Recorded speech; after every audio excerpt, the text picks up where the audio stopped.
common mistake in English part 14. 283 rules. For this ফ্রেজটি অশুদ্ধ, তবে বলা যায় for this reason, for that reason, owing to that, অথবা because of that. Example, for this reason he wants to leave. শয্যাত্যাগী হলে up বা down ব্যবহৃত হবে, তবে ভবনের উপর তলার বোঝালে আপ স্টেয়ার, নিচে হলে ডাউন স্টেয়ার হবে। Example, he is up stair. নিচের ওয়ার্ডগুলোর সাথে কোনো প্রিপোজিশন প্রয়োজন পড়ে না, অর্থাৎ এই শব্দগুলো প্রিপোজিশন গ্রহণ করে না। যেমন আনসার, এটি মূলত রিপ্লাইটেও প্রকাশ করে।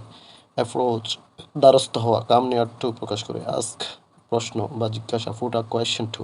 Attack, go and fight against, আক্রমণকে বোঝায়। কমফ্রেজ, গঠিত করা।